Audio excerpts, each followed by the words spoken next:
Hello everyone, स्वागत है दोस्तों आपका मेरे चैनल पे। मैं प्रशांत कुमार शुक्ला एडवोकेट। साथियों, आज के वीडियो में हम लोग बात करेंगे मध्य प्रदेश हाईकोर्ट का एक और इम्पोर्टेंट लेटेस्ट जजमेंट के बारे में, जिसमें बलात्कार और आपराधिक धमकी के लिए दर्ज एक एफआईआर को रद्द कर दिया। तो आइए जानते इस पूरे इम्पोर्टेंट जजमेंट को। और आप लोगों की बहुत ज़्यादा क्वेरी थी कि कोई सर 376 से रिलेटेड कोई एक ऐसा जजमेंट बताइए जो जिसमें एफआईआर रद्द कर दी गई हो। तो ये हाल ही में एक लेटेस्ट जजमेंट है जो कि मध्य प्रदेश हाई कोर्ट का आया है, जहां बलात्कार और आपराधिक धमकी के लिए दर्ज एक एफआईआर को रद्द कर दिया गया।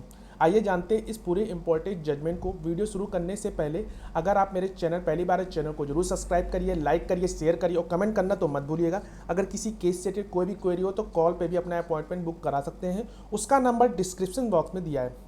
चलिए शुरू करते हैं। जो इसमें इम्पोर्टेंट बात थी वो ये थी कि बार बार जबरदस्ती बलात्कार के बावजूद शिकायत दर्ज नहीं की, बल्कि आरोपी से शादी कर ली। मध्य प्रदेश हाईकोर्ट ने अभियोक्ता के बयान को अविश्वसनीय मानते हुए इस एफआईआर को खारिज की। मध्य प्रदेश हाईकोर्ट ने हाल ही में बलात्कार एक आपराधिक धमकी के दर्ज एक एफआईआर को रद्द कर दिया, क्योंकि अभियोक्ता का यह कथन है कि उसके साथ बार बार जबरदस्ती बलात्कार किया गया। अभियुक्त के साथ उसके विवाह के संदर्भ में विश्वास पैदा नहीं करता, जबकि अभियोक्ता ने अभियुक्त याचिकाकर्ता से विवाह किया, जबकि अभियुक्त ने कथित तौर पर उसके साथ कई बार बलात्कार किया था।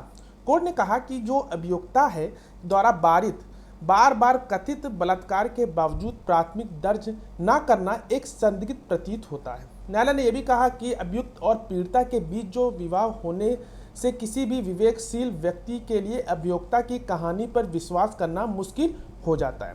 कोर्ट ने कहा कि उसके जो बयान से ये स्पष्ट है कि ऐसा कोई भी मामला नहीं है कि अभियोक्ता ने विवाह के झूठे वादे के तहत याचिकाकर्ता के सामने आत्मसमर्पण किया हो, बल्कि उसके साथ जबरदस्ती बलात्कार किया गया हो।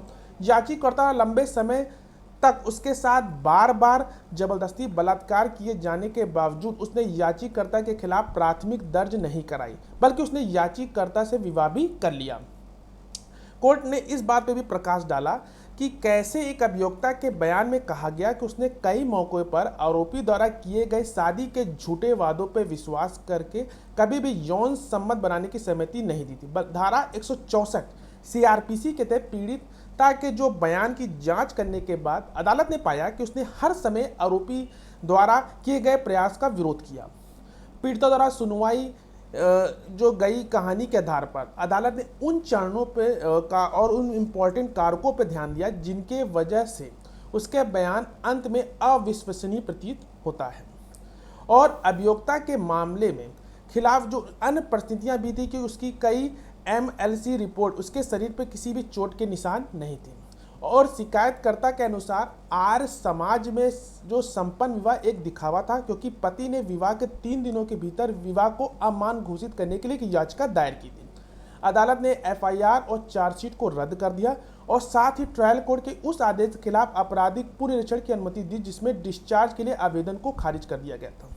कोर्ट ने यह भी टिप्पणी की कि अभियोक्ता ने यह भी आरोप लगाया था कि शादी से पहले उसके साथ बलात्कार किया गया था। इसलिए अदालत ने स्पष्ट किया कि आरोपी को धारा 375 विवाहित होने पर यौनकृत बलात्कार के तहत अपवाद 2 के तहत दोष मुक्त नहीं किया जाएगा। शिकायतकर्ता का विशेष आरोप कहता है कि आरोपी द्वारा उससे शादी करने का वादा करने के बाद उसके साथ यौन संबंध बनाने के मजबूर किया गया था। इसलिए अदालत ने के समझ जो विचारणीय अगला प्रश्न ये भी था कि क्या अभियोक्ता द्वारा शादी के झूठे वादों को सच मानने के परिणाम स्वरूप उसके साथ रिलेशनशिप हुआ था। और धारा 164 सीआरपीसी के बयान में अभियोक्ता ने उल्लेख किया कि वह मार्च 2021 में याचिकाकर्ता पति से कैसे मिली।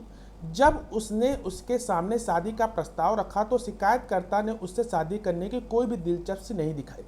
हालांकि याचिकाकर्ता ने कथित तौर पर उसके साथ जबरदस्ती यौन संबंध बनाने के लिए मजबूर किया, जबकि अभियोक्ता ने उसे आपराधिक शिकायत दर्ज करने के अपने इरादे के बारे में भी चेतावनी दी।